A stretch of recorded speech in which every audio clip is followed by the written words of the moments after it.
This is the definitive guide for how to polish plexiglass, to do things like remove oxidation, swirls, scratches, marring, and gouges. Now, a lot of classic cars and classic boats use plexiglass. For example, this removable hardtop off of a 1961 Corvette. This is plexiglass.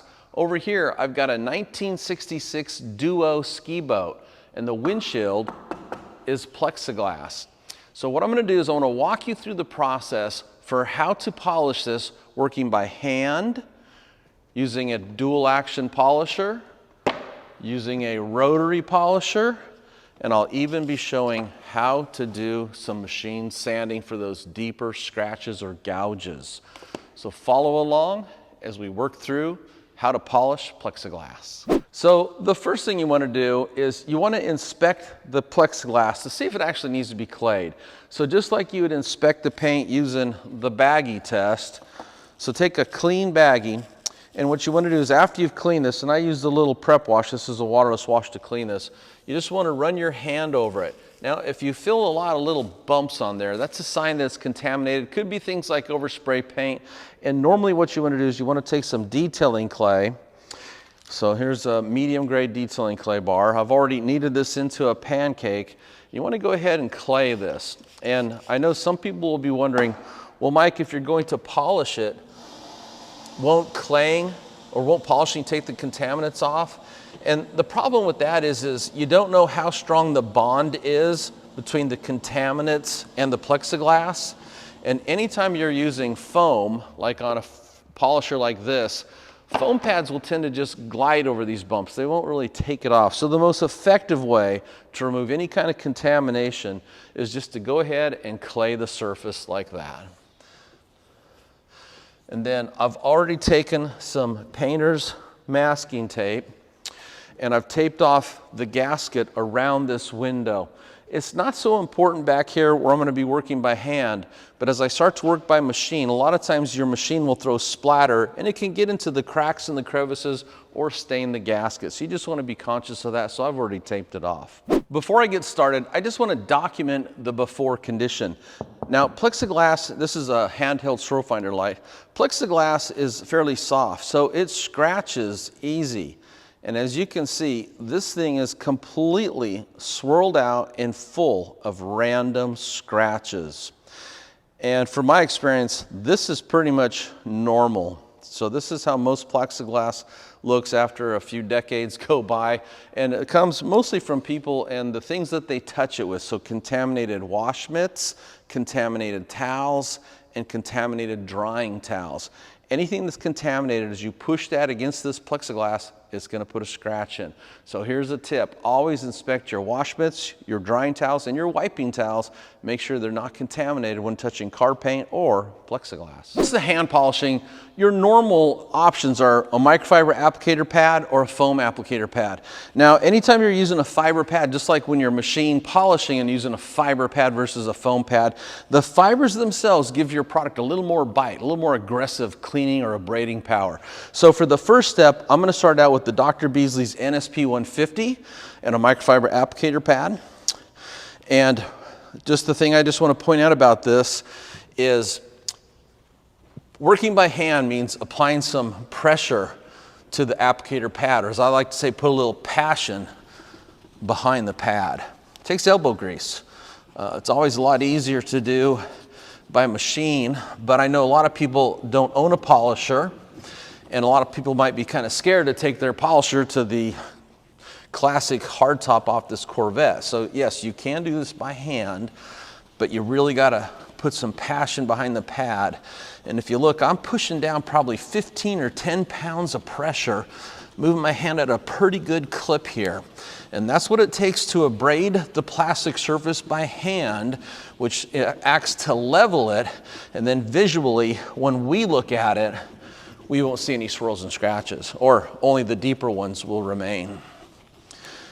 And of course, after you've watched this video and read this article, you'll be able to go through and decide which tool or which process did the best work, and then you can pick the process that fits your detailing style best. Okay, so there's application NSP 150. I'm gonna come back with a clean microfiber towel, wipe that off. one of the things I just would point out as I'm wiping this off is the Dr. Beasley's NSP 150 is a unique polish on the market. It uses 100% spherical abrasive particles with multiple facets on them. So no matter where they're out on the surface, they're always abrading, and they abrade evenly. So it's not like other stuff on the market. Okay, so then the next thing I want to do, so I want to grab my handheld light. So here's the before side. You see all the swirls and scratches. And then when we come over here, you can see it's dramatically improved. There still are a few deeper scratches here and there.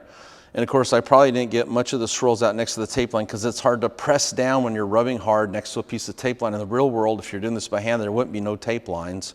But that is the before and after difference. So I went ahead and I rubbed this out with the NSP 150. It looks really good, but you can actually take these results to a higher level by switching over to a uniform surface, so that's foam, and of course, what we call a finishing polish, which is the NSP 45. Something like this. And this, of course, will take a lot less work because I've already done the grunt work of removing the swirls and scratches, so now I'm just trying to clarify the plastic.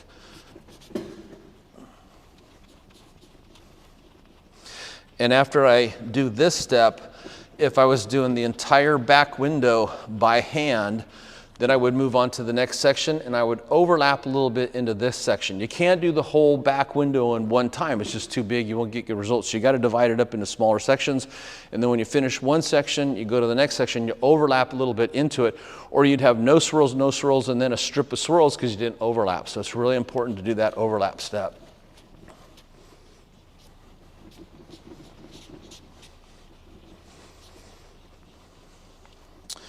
Okay, then come down, clean microfiber towel. All my towels in this shop are pre-inspected for contaminants, so there are no contaminants. I can just grab them out of the cabinet there and go to town with them. Okay, then I'll go ahead and inspect the results.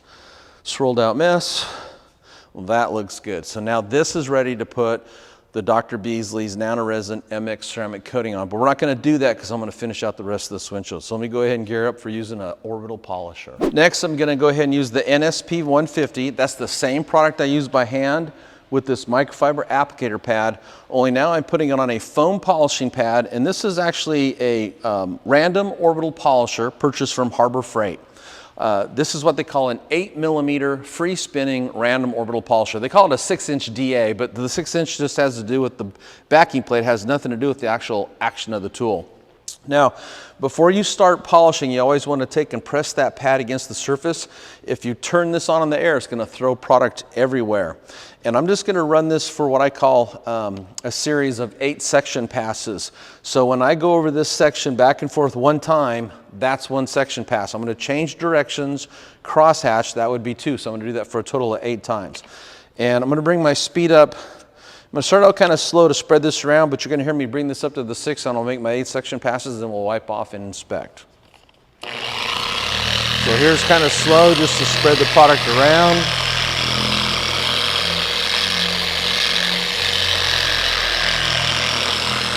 Now I have a nice uniform layer of both abrasive technology and lubrication, which are both important when you're trying to create clarity and also beauty. Okay, turning the speed up.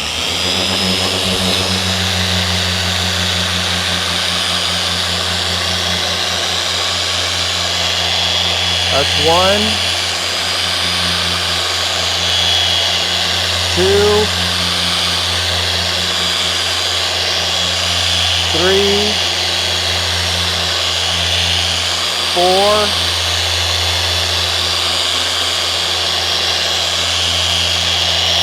5, 6,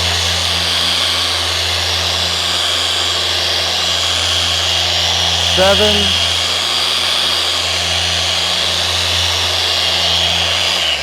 there's 8 section passes.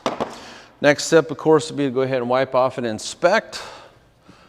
And for those that are wondering, I was pressing down on the head of that polisher, probably about 10 pounds of pressure.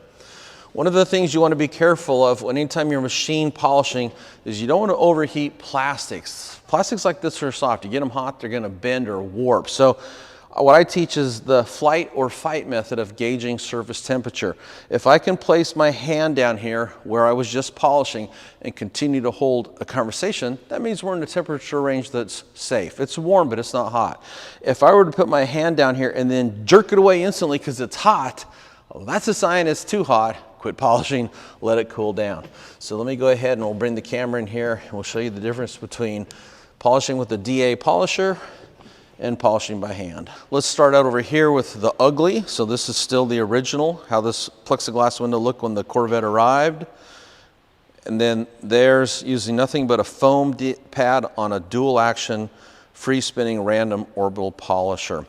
And there's still some deeper scratches in here, just like there's some deeper scratches over here. The way you could fix that if you're going to use a DA polisher is actually switch over from a foam polishing pad, which is really soft right here, and then go to a foam cutting pad. But I'm just going to show you the polishing pad on this section because we're going to show different ways to attack this. In your own time, you can experiment with different pads. So if I was going to do this whole back window using a simple polisher like this, after using a foam polishing or a foam cutting, then I want to switch over to my softest pad. This is a foam finishing pad. And just like I repolished by hand using a soft foam applicator pad after using a microfiber applicator pad, I want to do that same idea. I want to come over here, use a less aggressive product, in this case the NSP45, soft foam finishing pad, and go in there and just really perfect, really clarify that plexiglass. These are concentrated products, so it doesn't actually take a whole lot. Then just do the same thing. One,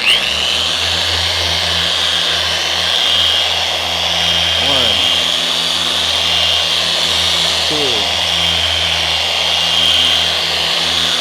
three, four, five, 6, 7. It's always a good idea to let that pad stop spinning before you lift it off the surface again so you don't throw splatter dots everywhere.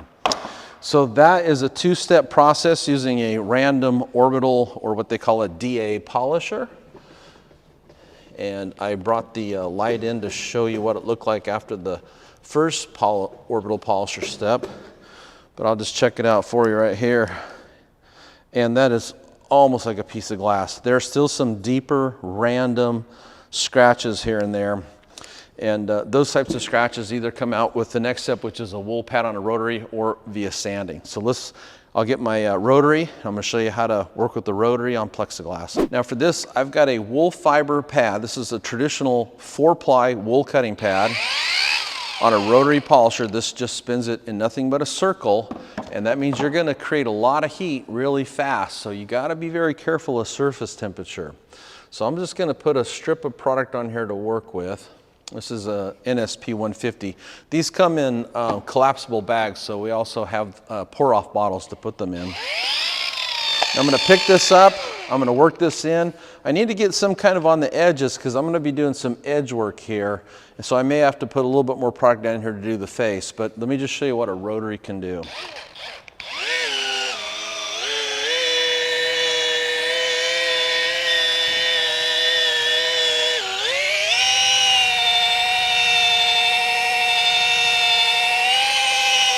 So first I'm just going to kind of go around this little boxed off area.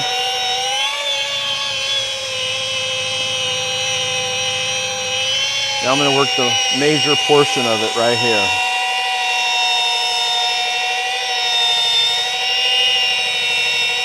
Same kind of idea. I'm going to use a crosshatch pattern.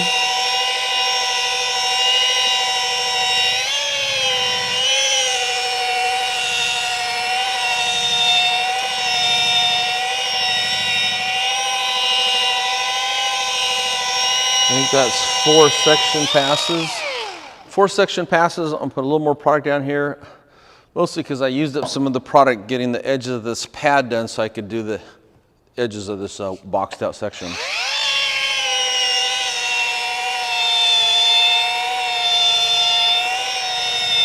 That's 5.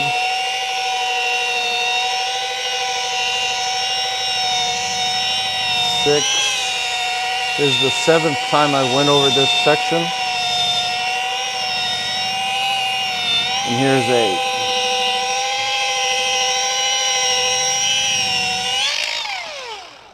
Okay, wipe off. And normally, anytime you're using a fiber pad on a rotary polisher, like I explained before, how the fibers act as to help the abrasive product to actually abrade the surface better, these individual fibers. You have the same thing going on here. You have individual fibers, and each one's cutting the paint along with the product. So usually you can get more defect removal using a wool pad on a rotary than any other option besides sanding. So let's grab my show finder light. So it's removed a lot of the deeper scratches, but it's left its own cut behind, and that's called holograms. That's each one of those fibers cutting the surface.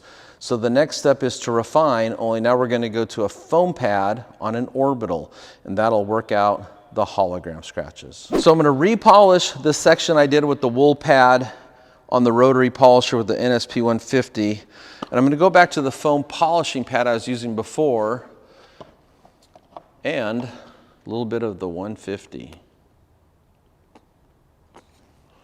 Just 3 pea-sized drops. I'm going to make 8 section passes.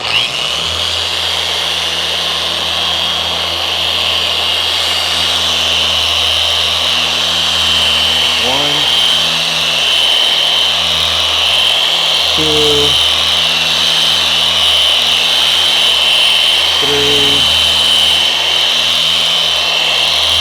4,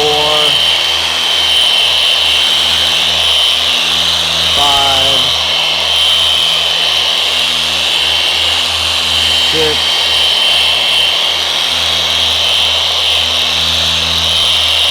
7,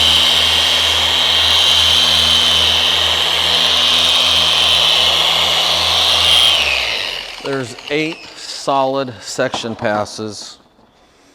Come in here, we'll wipe that off. And then just like this past step, you know, if it looks good to you, you can stop. Me, I turn out perfect work, perfectionist type work.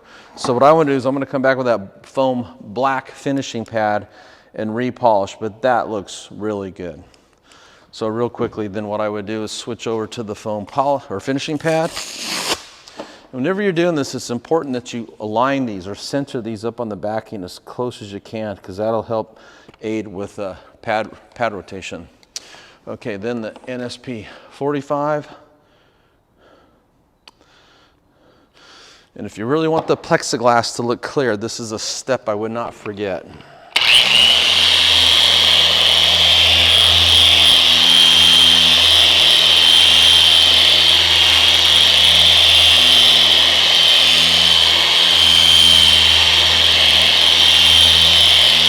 That's 3, 4, 5, 6, 7,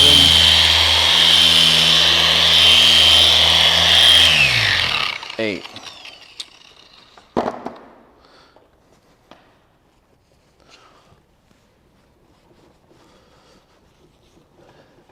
So if you were going to use a rotary, and the rotary be if you had a window that would really had a lot of deep scratches, it's not even warm. So you'd start out with wool pad rotary NSP 150, come back foam pad NSP 150, and then finish out using a soft foam finishing pad with the NSP 45, and then that window would be ready for the last step, which is putting the ceramic coating on. Okay, so now let me ramp up or get geared up, and I'm going to show you how to machine sand. This will be a little bit complicated because there's a convex curve here, but I can make it happen. Now there's all kinds of ways to sand, but the easiest, in my opinion, the best way is to machine dry sand. For that, I'm using the Eagle Abrasives by Kovacs. Some people just call it Kovacs. And I'm going to start with their 1500 grit. And what this is going to do is this is going to level this section of plexiglass, and it's going to remove pretty much anything that's in there, any deeper scratch. Now, the good news is you can use the same tool that you've been doing the polishing work with. This is an 8mm random orbital polisher, which also works good as a random orbital sander. You want to use an interface pad, but notice I've got 2 interface pads on here. And the reason I've got 2 on here is because this thing has a pretty good convex curve, and it'll help me to keep that sanding disc flat against the surface because the foam interface will be able to conform to the curve. So I'm just going to sandwich these together. Then I'm going to take and put the sanding paper onto the interface pad. You want to get this completely centered up so no portion of the Velcro hooks are showing, just like that. And then this goes onto the polisher. Okay, just like that. Now, when you're sanding, you're going to start seeing a lot of dust here, white dust. That's the plastic being abraded. It's going to build up on the face of the window. It's going to build up on the face of the pad. And you want to take a clean microfiber towel and clean that off. You don't want to, because what it's going to do is going to clog up the paper. It'll quit sanding. So you want to keep that clean as you're sanding. So let's go ahead and I'll do the first couple passes here. I'm going to turn my speed down. What you want to see, you want to see good pad rotation. So right now I don't have it. So I'm going to bring my speed up. There's the 4, and I've got some pretty good sanding disc rotation, and I'm just going to make overlapping passes like I did when I was polishing. Okay, see the white dust there? So that is actually plexiglass dust. Take a clean microfiber towel, wipe that off. You'll also see it's built up on the face of my pad. So you can either take and put my hand behind the backing plate to kind of keep it from spinning, and you can just wipe that off. Or a lot of times what I'll do is I'll just take and blip the on or off switch like that and pull it off. Now I'm going to take and inspect, and I can see there's some deeper scratches. These little white marks here are actually little pock marks. And things like that are fairly deep. It would take a lot of sanding to remove them 100%. I'll guarantee you by the time we polish this out, you won't even see them there. So that was 2 section passes. I'm going to go ahead and do 6 more for a total of 8 section passes of sanding.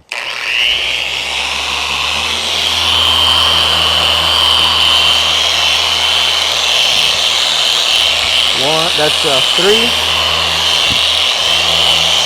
There's 4. That's 5. That's 6. 7. There's 8 solid section passes, and again, you can see the plexiglass dust coming off there, and also all over the window. You should wear a respirator or a dust mask anytime you're doing dry sanding. With wet sanding, all the particles being abraded will be caught into your slurry and run onto the ground. But with dry sanding, you don't be breathing that in. Okay, so the next step is I want to take and refine. So I'm going to take the 1500 off. And normally I would go to 2500 for my next step. I'm out of 2500. I just got done teaching a class, and my sanding discs are en route in a box on their way back from Chicago here, here to Stewart. So this is actually the 3000, but one of the things this shows is it cuts as fast as a 2000 and finishes out like a 4000. So pretty cool little sanding disc there from Eagle Abrasives. So same kind of idea here. I just want to take and center that onto there so no portion of the Velcro hook is going to be touching the plastic because it's on the edge of that sanding disc. Then same idea, refine now, 8 more section passes. 1,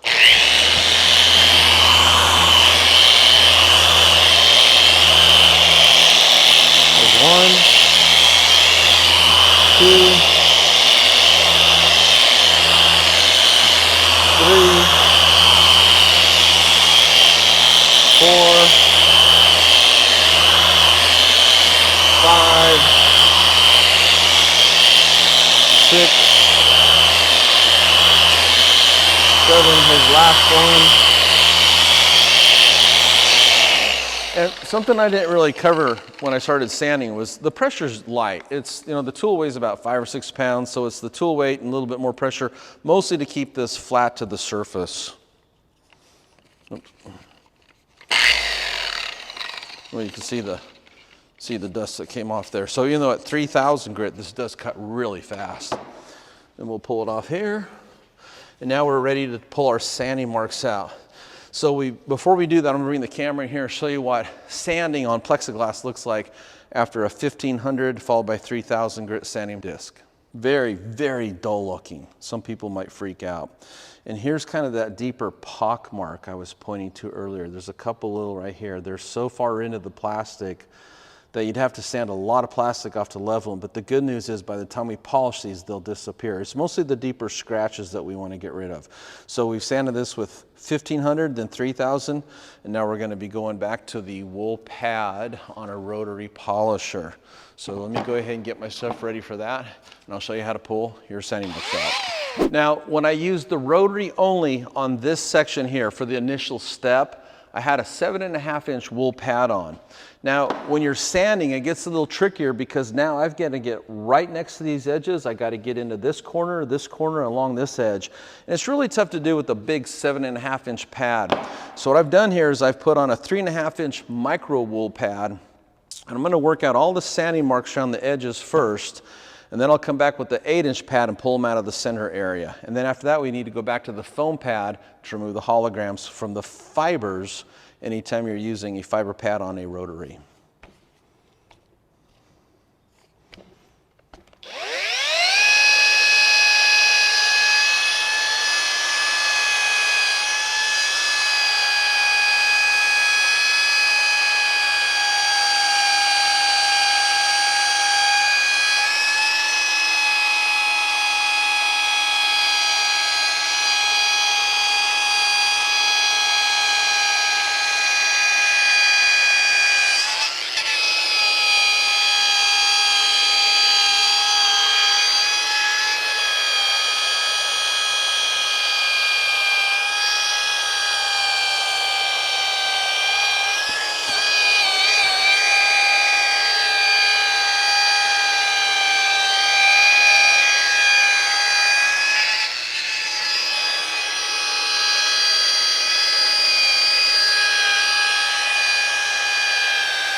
Okay, so that has effectively taken all the sanding marks around the edges.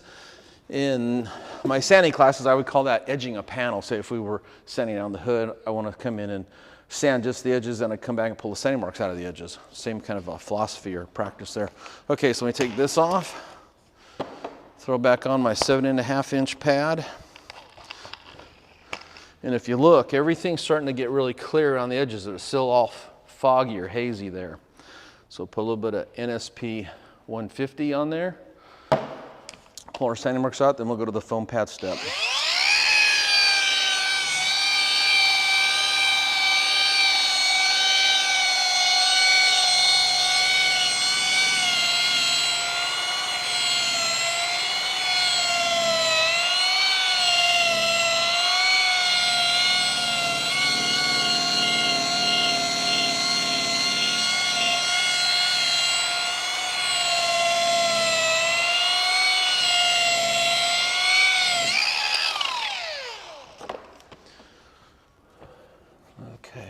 Now at this point you want to inspect really carefully because you want to make sure you got all the sanding marks out before you go to the next step using a foam pad, because the foam pad probably won't pull the sanding marks out. So you need to get them all out at this point. So that looks good.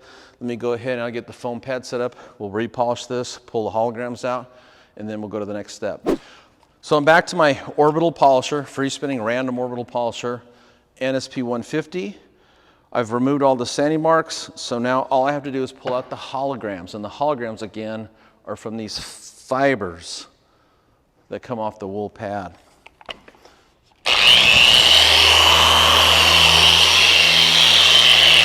So I spread my product out, got a uniform layer of abrasive technology and lubrication. I'm going to make 8 section passes.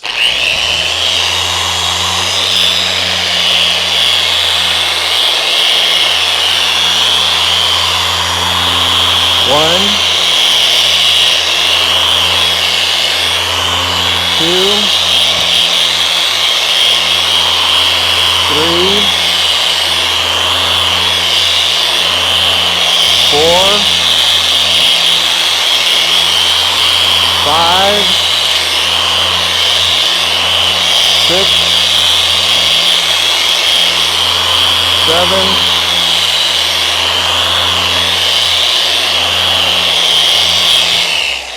8. There are 8 solid section passes. The reason I use 8 is just a benchmark number. I know that 1 pass isn't going to do it. 2 or 3 probably won't do it. 20 is probably too many. So, you know, you can experiment with your pad, your abrasive technology, your technique. Maybe you can do it quicker than that. Maybe you can need more passes, but that's just a good general rule of thumb. Okay, so there is after sanding twice, wool pad once, foam pad once, and that looks freaking amazing. Because this is a curved, it's a little bit harder for us to capture this. You getting that okay? Yeah? Yeah. Okay, so there's the results. And actually, out of the 4 different systems now, working by hand, working with an orbital polisher, working with the rotary followed by an orbital polisher, sanding twice, rotary polish with a wool pad, foam pad, orbital polisher, this actually has the best results. Now there's one more step before you're done with this, and of course that would be to go ahead and switch over. And again, this is optional because that looks pretty good. But usually what I try to do is perfectionist or show car quality work. So I'm going to switch over to that super soft foam finishing pad. Then just a few more drops of the NSP 45, and this would finish this out.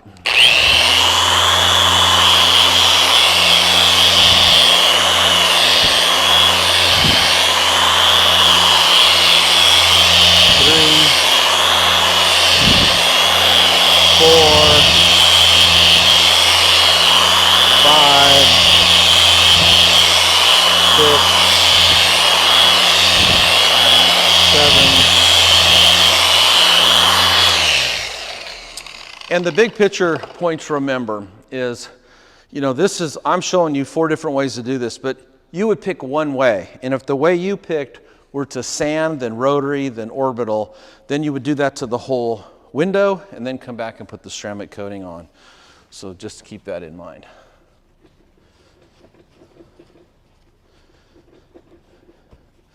And the NSP, one of the things about the NSP 45 that I really like is how well it finishes out on soft plastics and also soft car paints.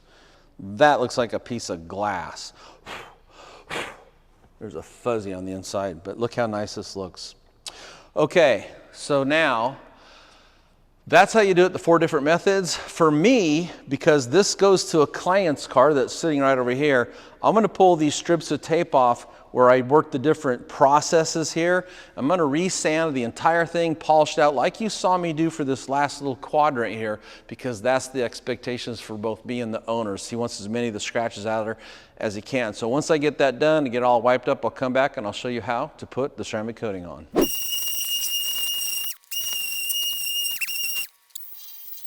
I've already reattached the hardtop to the car. I did all the steps on the outside except for the very last step. Now, if we look at this with this incredibly powerful handheld light, this plexiglass now looks like a piece of glass. It's so far different than how it looked when this car first arrived here. But I think it's important just to stress, anytime you're working with soft material like this, to get the best results, you need to finish out with a super soft foam finishing pad, a free spinning random orbital polisher, not a gear driven, and a fine cut polish like the NSP 45. So what I'm going to do now is I'm going to go ahead and do the last polishing step to perfect this plexiglass to this side and that side. And notice I've already taken the tape off. And the reason I do that is because when you put any kind of project through a multiple step process with masking or painter's tape to protect things like the gaskets or metal trim in this case, A lot of times you get what's called a residue line of all the different products, the sanding dust, the chemicals that builds up on the surface, and then you got to come back and rub it off. So instead what I do is I pull the tape off, and then I'm just very careful and I let the polisher remove the tape, the residue line. So let me just show you what I would do to finish this thing out. And first thing I'm going to do is I'm just going to take and put some of the NSP45 onto my pad, and then just a little bit of light polishing to perfect the plexiglass.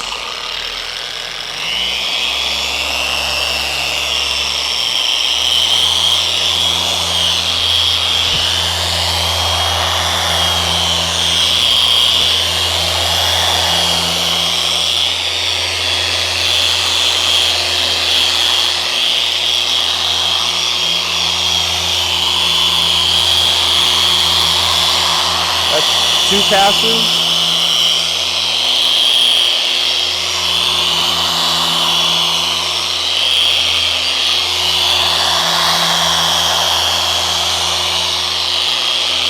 That's 3.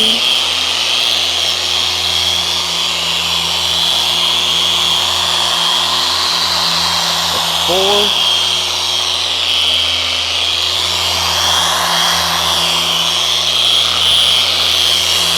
5,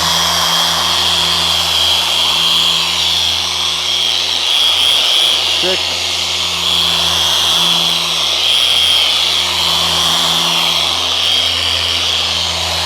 7, 8.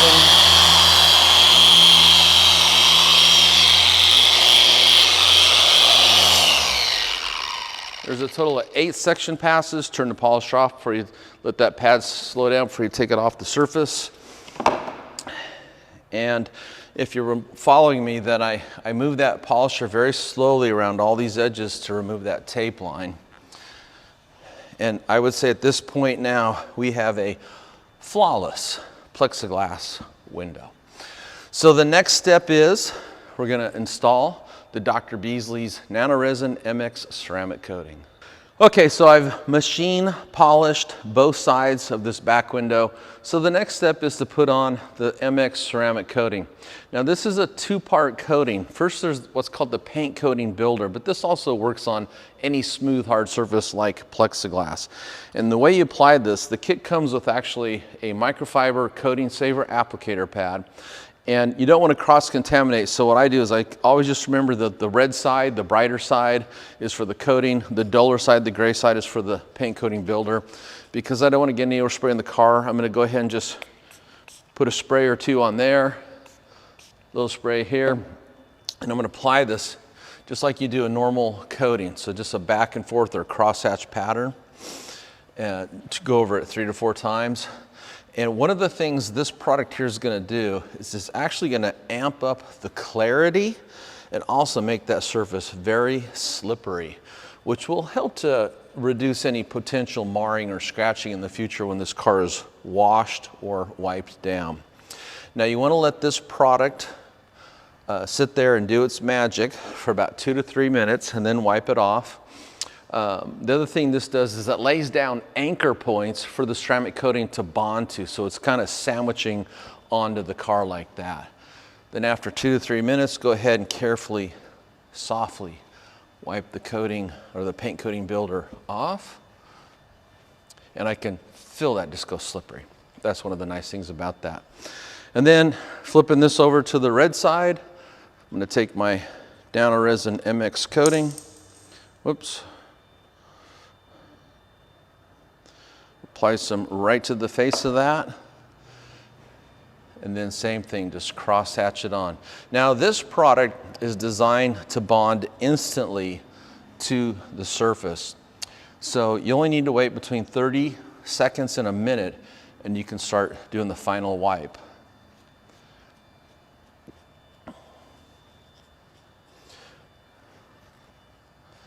And like the paint coating builder, the first product I applied to seal this product's going to make this surface very, very slippery when it's fully cured. It's going to protect it. It's going to create a surface that rejects water, dirt, dust, so it'll stay cleaner longer, and more important, when you go to clean it in the future, it'll clean faster and safer. So about 30 seconds goes by, go ahead and gently wipe that off. Of course, I need to do that to the other side, but I will do that off camera. And then one thing that's really important is for that final wipe is grab your swirl finder light, and you want to make sure you remove every trace of that coating. You don't want it to harden up on there and create what's called a high spot, because if you do, you'll have to come back and polish it off. And I don't see anything there, so I'm going to give it a final wipe. And as I'm giving it this final wipe, I can just feel this tactically go very, very slippery. And that's what you want. Okay, final inspection. When this 61 Corvette arrived, this back window was just completely hazy with swirls and scratches. It had a lot of deeper scratches over here, up there in the corner, some gouges running this way. And we virtually eliminated every single defect in this. It's probably better than it came from the factory. There were holograms in here, so that means holograms is a scratch pattern induced into the surface by the misuse of a rotary polisher. So we fixed that, so there's no more holograms. So we removed all the defects and restored a perfectly optically clear window. Anyway, that's how you take care, restore plexiglass on something like this classic Corvette. You could do the same thing on this classic ski boat and anything that's actually plexiglass. If you've got any questions about your detailing project, feel free to always reach out to me at mike@drbeasleys.com.